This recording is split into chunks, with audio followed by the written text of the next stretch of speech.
तो ये रहे आज के हमारे जो, और भी हैं हमारे पास, लेकिन अब 1 घंटा हो गया है बोलते बोलते मुझे। अब आपके कुछ सवाल हों तो हम जल्दी से ले लेते हैं। सर सर मेरा एक सवाल है। हाँ जी। सर मैं ये जानना चाह रही थी कि सर जो भी कोई ऑर्गेनाइजेशन है या इंस्टीट्यूशंस हैं उनके जो टाइटल या नेम वगैरह होते हैं हाँ, तो उनका हम लिप्यंतरण करेंगे या फिर हम उनका अर्थ या अनुवाद करेंगे? यदि हमें मालूम है कि इसका नाम हिंदी में बना हुआ है तो उसका वही नाम हिंदी में रखेंगे जो बना हुआ है। यदि हमें पूरी तरह से श्योरिटी नहीं है तो हम उसका केवल लिप्यंतरण करेंगे। जैसे इसरो है, जैसे भी मुद्रा है, जी एमएसआई सर। है, जैसे जी सर। डिस्कॉम है। इनका हमें कोई आवश्यकता नहीं है कि हम इनके अनुवाद करें। यदि हमें अनुवाद पूरे मालूम है तो हमें करने हैं, नहीं तो हम लिप्यंतरण करें, बेहतर रहेगा। Bank of India, bank of India का हम क्या अनुवाद करेंगे? स्टेट बैंक ऑफ इंडिया, भारतीय स्टेट बैंक है तो हम जी सर। हिंदी लिखेंगे। रिजर्व बैंक ऑफ इंडिया, भारतीय रिजर्व बैंक, अनुवाद है तो हम लिखेंगे। लेकिन सेंट्रल बैंक ऑफ इंडिया कोई अनुवाद नहीं है तो हम भारत का केंद्रीय बैंक नहीं लिखेंगे, गलत हो जाएगा।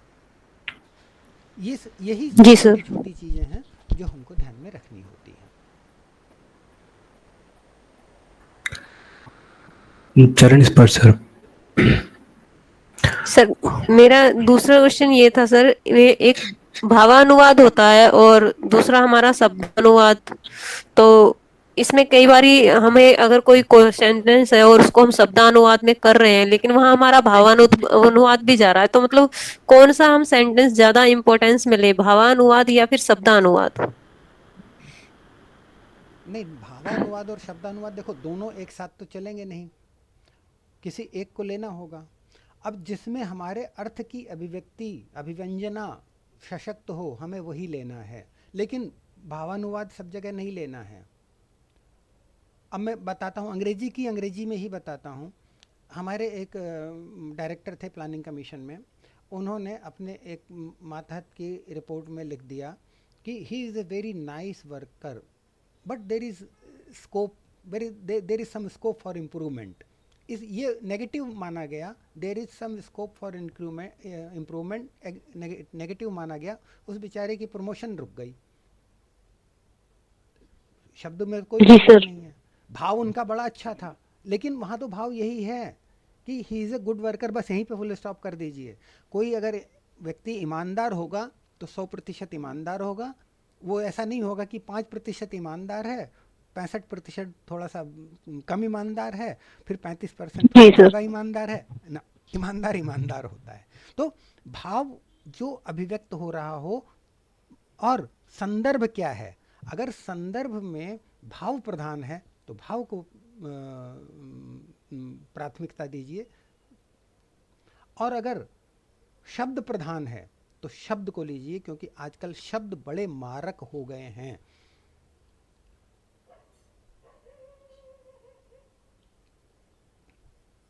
जी सर। जी,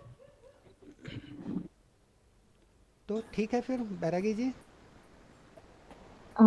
hello, good evening sir. Very good evening.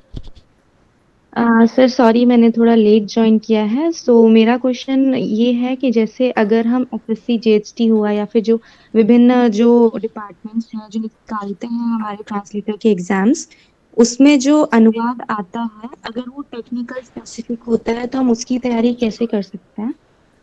मैं प्रश्न समझा नहीं आपका, तकनीकी अनुवाद है, क्या है, कैसे है?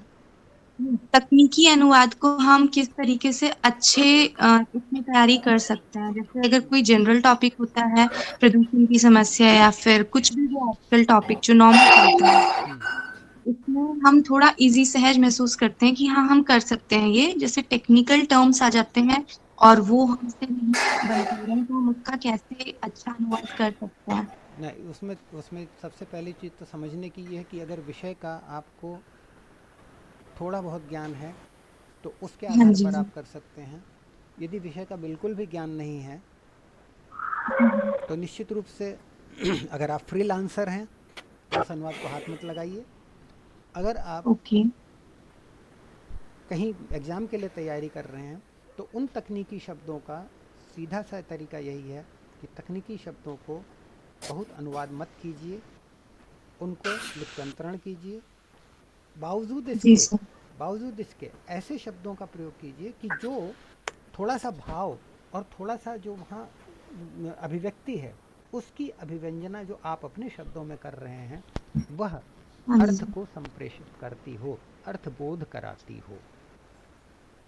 Okay sir. Okay sir. क्योंकि ये देखो क्या होता है, ये तकनीक हम कहाँ कैसे किस तरह से इस्तेमाल करें। मैंने मेरे जीवन का सबसे कठिन अनुवाद जो था वो आंगनवाड़ी कार्यकर्ताओं के लिए बुकलेट एक तैयार की थी, वो था। Yes sir. हाँ, अब सब कुछ जानने के बाद भी आप उन चीज़ों को नहीं कर सकते अगर आप वहाँ देखे नहीं।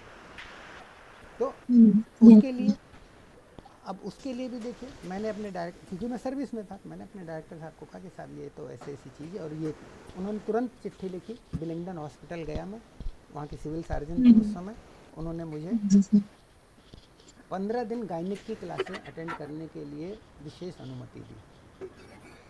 Okay sir. और 15 दिन में मैं इतना वहाँ से सीख के आ गया था कि उस अनुवाद को मैं बेहतर कर सका। जिसने भी उसको पढ़ा उन्हें अच्छा लगा। तो ये भी करना पड़ता है, पर ये बात की बातें हैं। फिलहाल के लिए जो आपने कहा है, भाई देखो, आप जो भी अनुवाद करने जा रहे हैं थोड़ा बहुत विषय का परिचय आप अवश्य रखिए। यदि नहीं है तो ज़बरदस्ती अनुवाद मत कीजिए, उस शब्द का लिप्यंतरण कीजिए और उसको भावों में ऐसा पिरो दीजिए कि आप जो अर्थबोध है वो पूरा हो जाए। हाँ जी।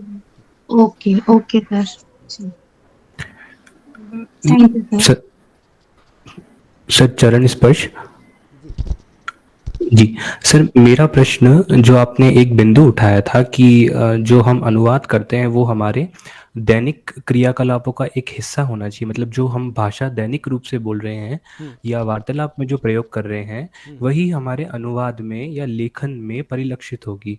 तो सर मेरा यही प्रश्न था कि भाषा को हम अच्छे से कैसे किस रूप में सीख सकते हैं, क्योंकि मेरे गुरुजी थे वो हमेशा बोलते थे कि संबोधन का बड़ा ध्यान रखिए क्योंकि संबोधन ही प्रबोधन का प्रथम सोपान है। बिल्कुल। तो मैं वही जानना चाह रहा था, आपका जितना अनुभव है उससे आप ये बता पाएंगे, क्योंकि हम सब लोगों को हिंदी में बड़ी कठिनाई होती है, क्योंकि अधिकतर हम लोग जो है वो अंग्रेजी माध्यम पृष्ठभूमि के हैं या अंग्रेजी माध्यम स्कूलों में पढ़े हैं, तो हिंदी जो है हमारी वो शुद्ध नहीं है उस रूप से जैसे पहले हुआ करती थी लोगों की। तो दैनिक रूप में भी हम इतने अंग्रेजी के शब्द बोल देते हैं कि हमें बोध ही नहीं होता कि हम अंग्रेजी के शब्द हमने बोल दिए हैं, इंग्लिश वाली पीढ़ी हो गई है हमारी। तो उसके लिए सर मैं जानना चाह रहा था, कोई आप अपना अनुभव या कोई टिप्स